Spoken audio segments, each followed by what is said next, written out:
Hello everybody, welcome to Coco's Crochet. I'm Litsa and today I'm going to bring you a video about my amigurumi crochet journey to date because I'm hoping that it'll help some more beginners like me. Now, I'm not at the very beginning of my journey, but I'm definitely not at the end of it. I'm still very much learning. And along the way, I've picked up some tips that I'd like to share with you because sometimes we see, people letting us know that you need masses of amounts of things, just to get started. And if you don't have all of that, you just won't be successful. Well, that isn't true. But the flip side to that is when they say you need hardly anything, just get started and make it work. Well, that's not true either. In my experience, you need always somewhere in the middle. So I'll let you know what I've collected along the way and how it's helped me actually have more fun creating my amigurumi pieces. So my amigurumi journey is actually more enjoyable. At first, I don't know about you guys, especially if you're brand new to amigurumi, I was terrified but excited about the thought of making my own toys. I imagined who I would gift them to, just the joy of creating them. And I watched and watched, others create them, and yet I was terrified and I hesitated very much. I will show you the projects that I've made a little bit later, so very, very soon in fact, but I want to show you before we get started what you need to get started, because you can't just create something and go, look at this, let me share it with you, unless you have the tools to do it. Because I always say this, and we know you're only as good as the tools you have. So the very, very basic, of course, guys, is going to be your hooks. Now, depending on your yarn size, it'll depend on your hook size. So I'm not going to sit here and show you every hook known to man, but I will tell you this. Generally, you need to go down a hook size or two, and that of course depends on your tension. So once again, trial and error here is where you're going to have to practice and play for a little while, because the main thing is to be able to have a stitch that's tight enough for you to get your hook through, but not too loose that you see the stuffing afterwards, like when you stuff your little amigurumi. So that's something to be mindful of. At first, because I am a very tight crocheter, I was I went down the two hook sizes. I think I went through at the very beginning, and it was pretty much near impossible for me to put my hook through my stitches, and that was very frustrating because amigurumi is generally made, and I will use both the US and UK terminology. So US terminology is a single crochet and a UK terminology is a double crochet. So it's a very short, tiny little stitch that you're using.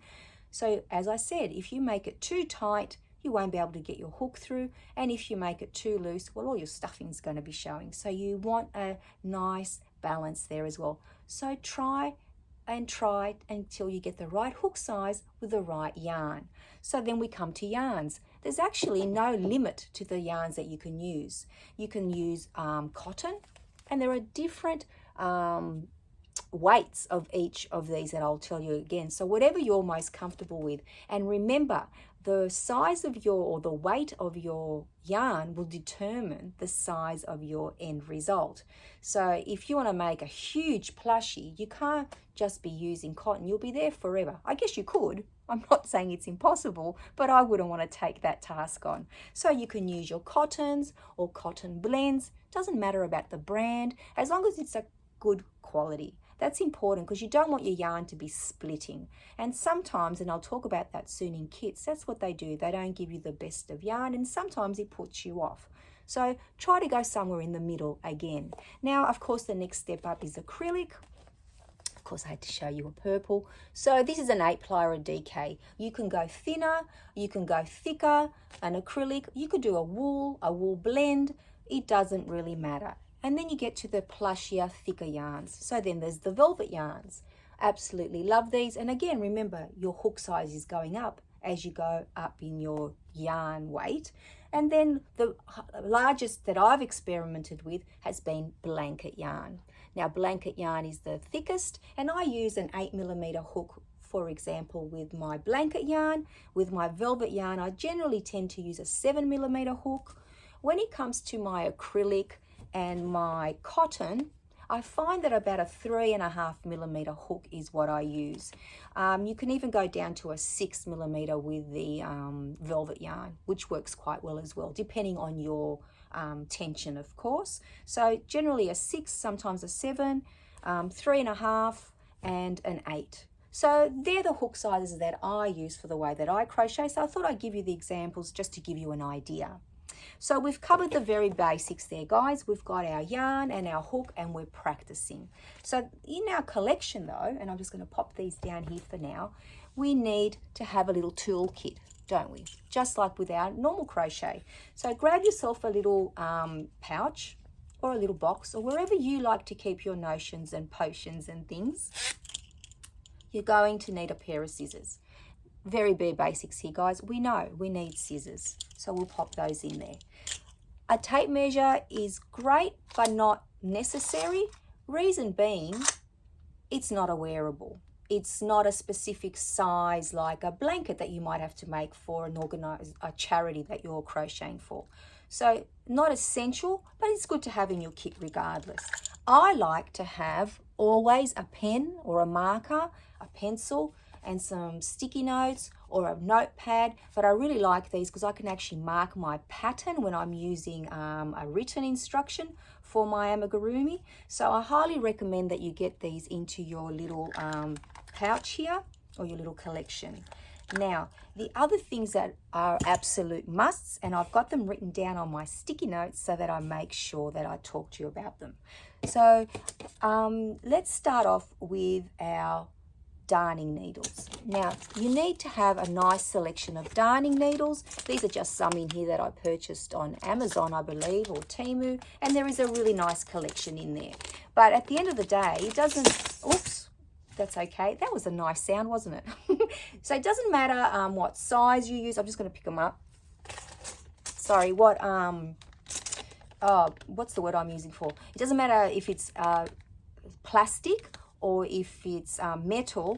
What I highly recommend is, and I've got one in here, is that you use one that's got like a bent tip, because it just makes it easier to go through your stitches.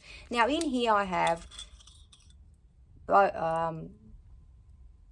as you can see, the bent tip and the straight tips. So they all work, but this one is the preferable one. So if you can get your hands onto some bent tip ones, and they're not very expensive at all, and sometimes you can buy them in a little set, I highly recommend that you pop those into your little pouch as well. But when it comes to your needles, guys, it doesn't end there. I found that as my plushies were getting bigger, or my amigurumi toys, and you'll see our little friend over here in a moment, you really do need to invest in some of these very long toy making needles. Quite inexpensive. I think all these 3 cost around $6, but let me tell you, I could not have completed this project without them. And also they have a dual purpose. Sometimes you don't have a pin, and we'll talk about pins in a moment, long enough to be able to go through, let's say, a leg and the body. If you use one of these, and what I do is I poke them in, but I thread a long piece of yarn so I don't lose the needle inside the project. So that's another little tip that I learned the hard way. So I thought I'd share that with you. So you're going to have your darning needles, but you also need some long needles, only if you want to create the bigger plushies. If you want to stay with the smaller ones, you don't really have a need for those, but I found that they are extremely important, especially for me, making the bigger plushies at the moment. Now, the other thing that you must have, even if it's just one, guys, is some stitch markers. Now, it doesn't matter if they're the really fancy ones. These these ones are very easy to find. They usually come in little kits as well. If they're a piece of yarn, if you have, a safety pin, whatever it may be, those light bulb ones, it's not about what the stitch marker looks like. It's the fact that you need at least one, because mainly when you work in amigurumi, it's in the round. And I personally cannot keep track of my rounds unless I have a starting point. Whether you put it at the end of your row or at the beginning, it's totally up to you. That way you have a way of counting. So your stitch marker or markers are very, very important. And most of us have at least a piece of yarn that we can use as a stitch marker, right, guys? So there we are there. Now, the other very important thing is pins. You're going to need, unless you have a great eye and you can eyeball things perfectly the first time, I certainly can't, you need some pins. Now, it doesn't matter what the pins look like. I just found these little love heart ones and I fell in love with them, literally. And they're also very easy to see in my project. So I don't have the little tiny pin head. I prefer something with a bigger pin. And in actual fact, the next time I purchase some, I don't know if you can see that there, guys, I'm going to endeavor to buy longer pins. So that's the next thing that I want to add. But these are quite a good length and they do work very, very well. But I wouldn't recommend the small dressmaker pins. It'll be impossible for me. I don't think it'd be very handy to have them. In actual fact, they'll probably be the opposite. You'd be losing them in your work and then trying to find them, and it'd be very frustrating. So we've got our darning needles, we've got our pins, we've got our stitch markers and all our other bits and pieces.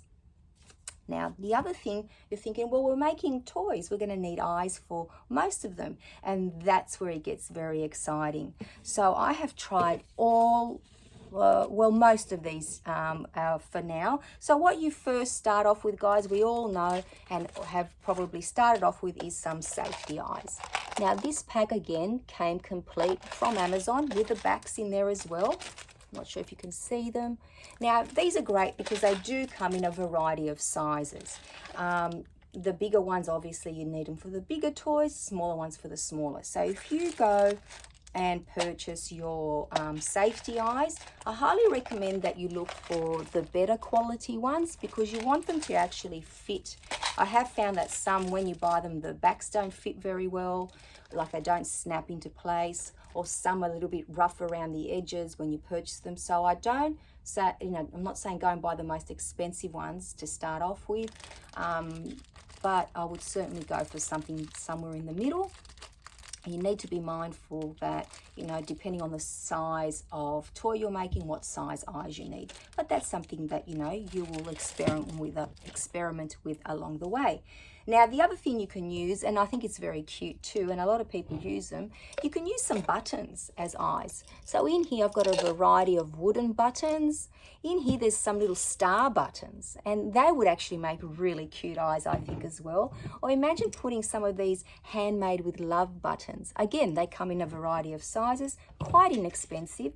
And then you can also go to a little bit further extreme and team them up. Like, imagine if you made like a Halloween bear and you put Halloween eyes on him, or there's some other little, like little pumpkin eyes. Or if you had little snowflakes, if you were making something, that's Christmas themed. So, don't just stick to the traditional, what we think an eye should look like. We can actually just mix it up all that we want.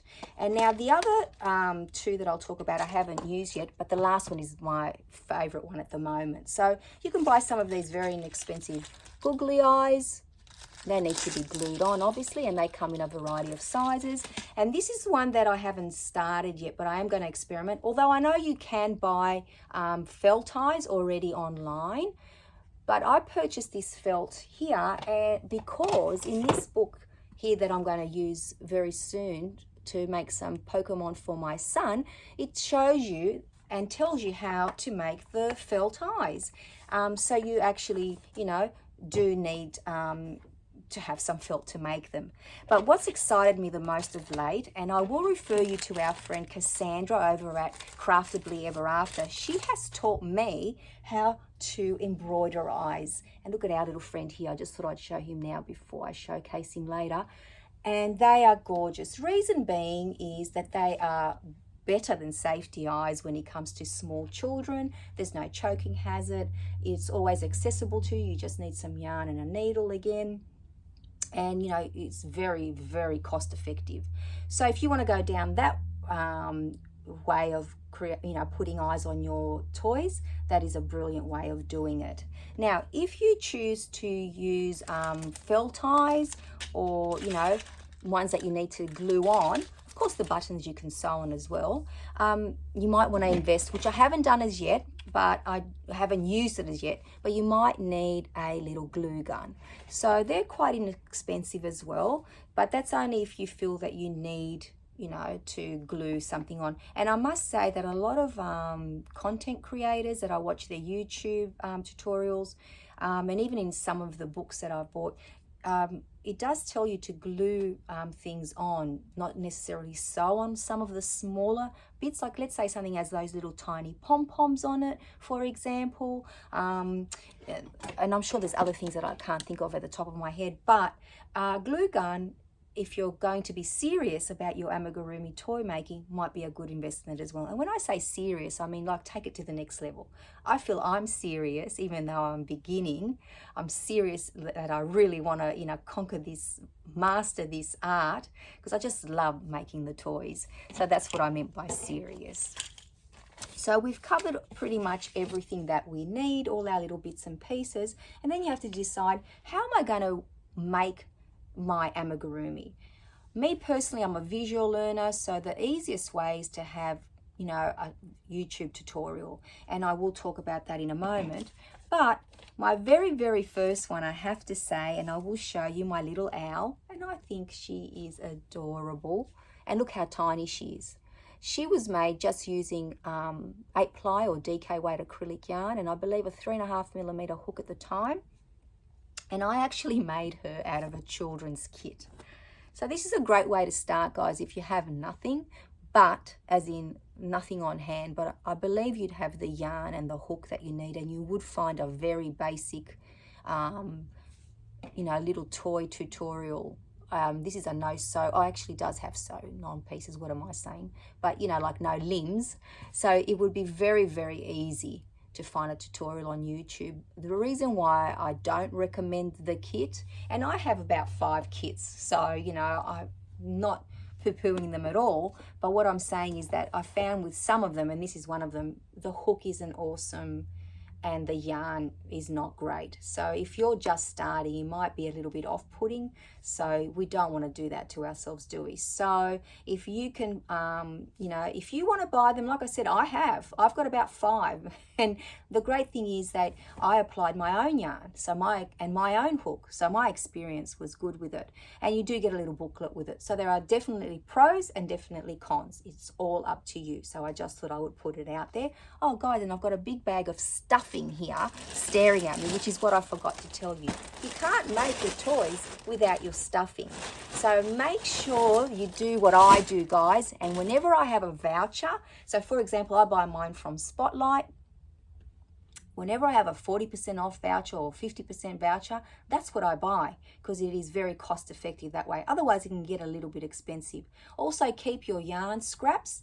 You can use them to supplement as well, or you can do as well what I do also, and is how I started stuffing. Just buy a cushion insert when they're on sale at your local, you know, Kmart or Big W or whichever superstore you shop from, your Walmarts and what have you. And then that way you've always got some nice stuffing on hand. And that's how I stuffed my first toys. But now I'm a bit fancy, so I bought myself some stuffing from Spotlight when I had a voucher. So yes, I can't believe I forgot the stuffing. How are we going to create these gorgeous, amazing makes? So now the next step is, as we said, going to YouTube. We have a plethora, so many choices on there, and I will show you 3 gnomes that I've made so you can see the difference in sizes depending on your yarn. And that's the beauty of this, that I can show you, you know, how you can experiment. But I have to direct you to, like I said, I know that there are many, but I learned from Nova at Nova Gnome Creations. She is absolutely gorgeous. Of course, she predominantly teaches you how to make gnomes, and she has such a variety, but there's a basic 3 video course tutorial for absolute beginners like myself, and let me tell you, it works, because I made my very first gnome. Thank you, Nova. How adorable is this little spring gnome? And I was terrified, guys, but I did it. And what I used for this was just I've got to bend over now, just acrylic yarn. And it turned out perfect. But I really love plushy yarn. I'm obsessed with it, and I wanted to create something with some velvet yarn. So I made my little Halloween witch. And she is made using plushy yarn. So look at the size difference, guys.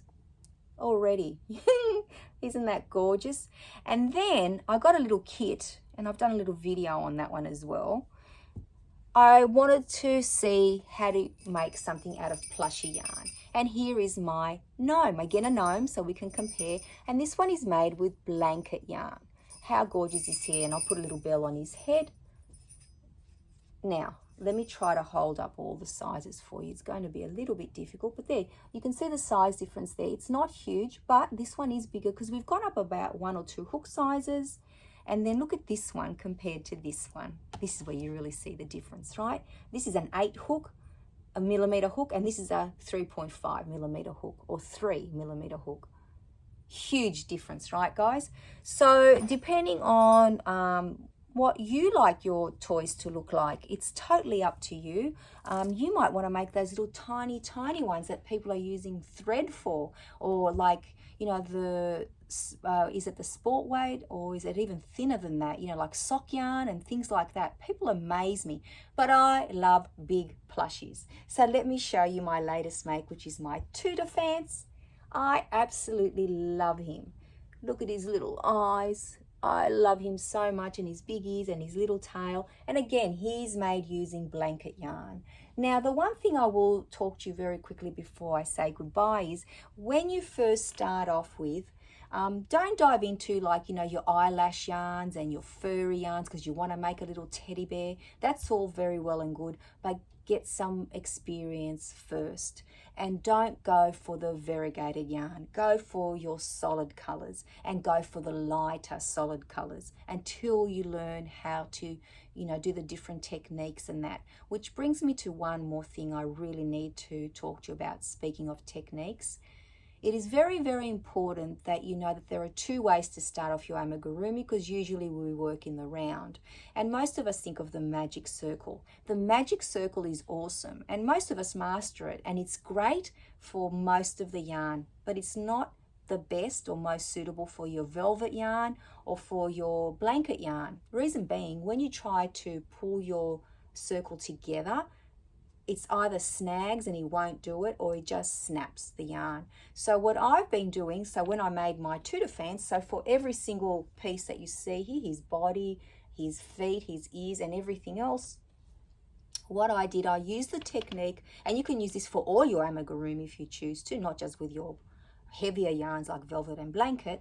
I started off with a 2 chains. So you do 2 chains, and then into the second chain from the hook, you put in all your little single crochets, US, or double crochets, UK terminology.